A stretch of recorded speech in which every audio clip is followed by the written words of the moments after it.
Hello student, आपका स्वागत है आपके अपने स्टडी चैनल राजवती एकेडमी में। आज हम लोग फिर से त्रिविम समावयवता के बारे में पढ़ेंगे, स्टीरियो आइसोमेरिज्म के बारे में पढ़ेंगे। हम लोगों ने इससे पहले आइसोमेरिज्म के बारे में पढ़ा। आइसोमेरिज्म के कितने प्रकार होते हैं, दो पढ़ा है। पहला स्ट्रक्चरल, दूसरा स्टीरियो आइसोमेरिज्म। फिर स्ट्रक्चरल आइसोमेरिज्म के चार भागों में बांटा: chain isomerism, functional group isomerism, ring chain isomerism इत्यादि था उसमें, और एक था पोजीशन आइसोमेरिज्म। यही चार थे। फिर आ गए हम लोग अब स्टीरियो आइसोमेरिज्म में। इसको हिंदी में कहते त्रिविम समावयवता, और यह घटना त्रिविम समावयवी कहलाता है। तो सबसे पहले हम लोग जानेंगे कि त्रिविम समावयवता क्या है। सबसे पहले क्वेश्चन लिखिए कि त्रिविम समावयवता क्या है। लिखिए क्वेश्चन यहाँ पे लिखिए कि त्रिविम समावयवता, त्रिविम समावयवता लिखकर क्या कर दीजिए, सबसे पहले इस प्रकार दे दीजिए मेन टॉपिक के लिए। आंसर लिखिए वैसा कार्बनिक यौगिक, फिर समझाते, ठीक है। वैसा कार्बनिक यौगिक जिनके अणुसूत्र और संरचना सूत्र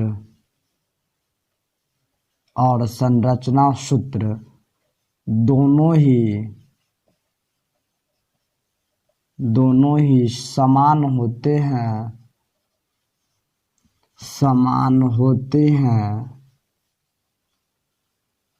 लेकिन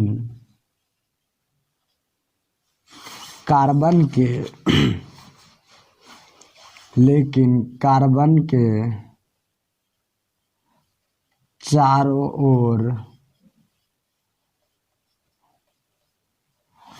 अलग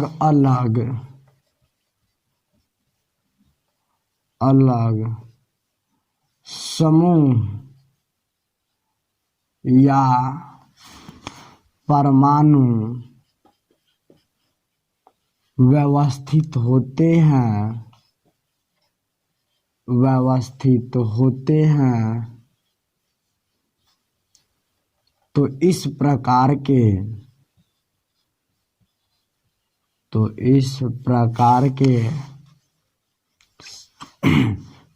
समावयवी को, इस प्रकार के यौगिक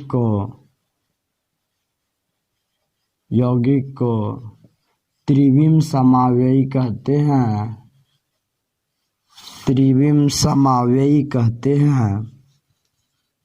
वयवी कहते हैं। और यह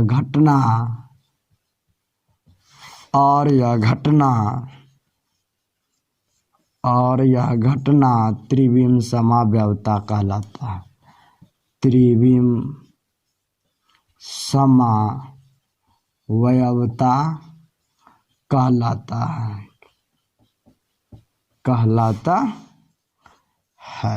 देखिए क्या कह रहा है कि वैसा कार्बनिक यौगिक, 2 मिनट रुकिए, क्या कह रहा है हमारे पास कि वैसा कार्बनिक यौगिक, देखिए कह रहा है कि वैसा कार्बनिक यौगिक जिनके अणुसूत्र, कहने का मतलब मॉलिक्यूलर फॉर्मूला, और संरचना सूत्र दोनों ही समान होते हैं। क्या कहा कि अणुसूत्र और संरचना सूत्र दोनों ही क्या होंगे, समान होंगे। अणुसूत्र और संरचना सूत्र दोनों ही क्या होते हैं, समान होते हैं। अणुसूत्र और संरचना सूत्र दोनों ही समान होते, लेकिन कार्बन के चारों ओर अलग अलग समूह या फिर परमाणु उपस्थित या फिर व्यवस्थित होते हैं।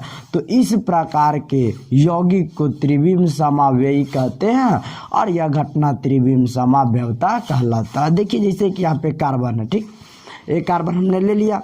अब यहाँ पे देखिए, यहाँ पे फ्लोरीन आ गया, यहाँ पे क्लोरीन आ गया, यहाँ पे मीथेन आ गया, यहाँ पे इथेन आ गया, इथाइल आ गया, मिथाइल इथाइल। तो क्या एक कार्बन परमाणु से अलग अलग क्या समूह जुड़े हुए हैं कि नहीं? तो बिल्कुल। तो यही सब क्या हो जाता है? त्रिविम समावेयी। दूसरा देखिए कि दूसरा हमारे पास दे दिया है कि CH3 COH H और यहाँ पे दे दिया COOH। ये लैक्टिक एसिड होता है। क्या होता है? लैक्टिक एसिड होता है। तो देखिए यहाँ पे अब एक कार्बन परमाणु से अलग अलग समूह व्यवस्थित है। संरचना सूत्र क्या होता है? समान होता है, लेकिन कार्बनिक यौगिकों का जो कार्बन होता है उस पर जो अरेंजमेंट होता है यौगिक का फिर तत्व का, उसके बंधन होते हैं 4। तो उन चारों बंधन से अलग अलग कार्बन परमाणु जुड़े रहते हैं। तो इस प्रकार के समावेयी को हम त्रिविम समावेयी कहते हैं और यह घटना त्रिविम समावयवता कहलाता है। कोई इसमें दिक्कत नहीं कि वैसा कार्बनिक यौगिक जिनके अणु सूत्र और संरचना सूत्र दोनों ही समान होते हैं, लेकिन कार्बन के चारों ओर अलग अलग समूह या फिर परमाणु व्यवस्थित होते हैं। तो इस प्रकार के समावेयी को यौगिक को त्रिविम समावेयी कहते हैं और यह घटना त्रिविम समावयवता कहलाता है। यहाँ तक तो कोई दिक्कत नहीं हुआ होगा। देखिए यहाँ पे इसके दो प्रकार होते हैं। कितने? 2। तो हम आगे लिखाएंगे कि इसके कितने प्रकार होते। ठीक है, पहले यहाँ तक तो पहले क्या कर ले हम लोग समझ ले पूरी तरह। रुकिए, इस सब को क्या करते हैं? मिटा देते हैं। देखिए अब क्या कर रहा है हमें कि इसका संरचना सूत्र क्या होगा? समान होगा। और क्या समान होगा? अणु सूत्र। अणु सूत्र देखिए, अणु सूत्र बराबर होना चाहिए संरचना सूत्र। क्या होना चाहिए? संरचना सूत्र। अब देखिए यह लैक्टिक एसिड है। क्या है? लैक्टिक अम्ल है। इसका अणु सूत्र होता है CH3 CHOH और COOH। अब देखिए तो यानी कि CH3 ऊपर होगा, एगो इधर OH होगा, इधर H होगा और इधर क्या आ जाएगा? COOH। तो अणु सूत्र तो समान है, लेकिन कार्बन के चारों ओर अलग अलग क्या समूह व्यवस्थित है कि नहीं है? तो बिल्कुल है, कार्बन के चारों ओर अलग अलग समूह व्यवस्थित है। तो इसी प्रकार के समावेयी क्या कहलाएंगे?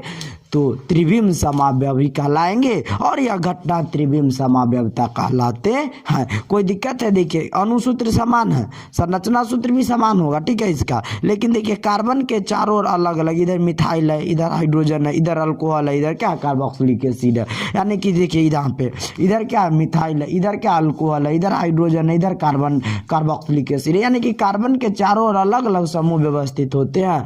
तो इस प्रकार के समावेयी को त्रिविम समावेयी कहते हैं। अब यह 2 प्रकार के होता है। पहला आ जाता है इसमें कि प्रकाश समावेयी, जिसको हम लोग कहते हैं इंग्लिश में ऑप्टिकल आइसोमेरिज्म, और दूसरा होता है ज्यामितीय समावेयी, उसको कहते हैं ज्योमेट्रिकल आइसोमेरिज्म। यानी कि ऑप्टिकल और ज्योमेट्रिकल इसी के प्रकार है, ठीक है। तो सबसे पहले इतना आप क्या कर लीजिए? नोट कर लीजिए, यहाँ पे कोई दिक्कत नहीं हुआ होगा, ठीक। सबसे पहले इतना आप क्या कर लीजिए? नोट कर लीजिए।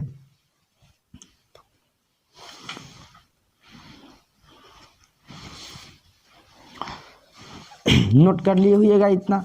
अब देखिए अगला क्वेश्चन कि पूछता है कि त्रिविम समावयवता के कितने प्रकार होते हैं। ठीक, क्वेश्चन पूछता है कि त्रिविम समावयवता के कितने प्रकार होते हैं। लिखिए अगला नोट बना के, लिखिए क्वेश्चन कि त्रिविम समावयवता के कितने प्रकार होते हैं।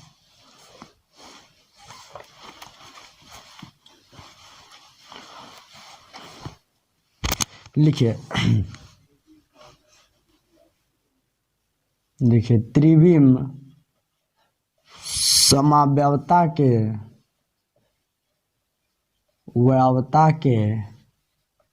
कितने प्रकार होते हैं? कितने प्रकार होते हैं? आंसर लिखिए। त्रिविम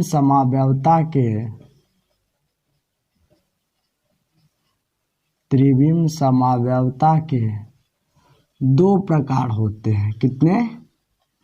तो 2 प्रकार होते हैं। पहला लिखिएगा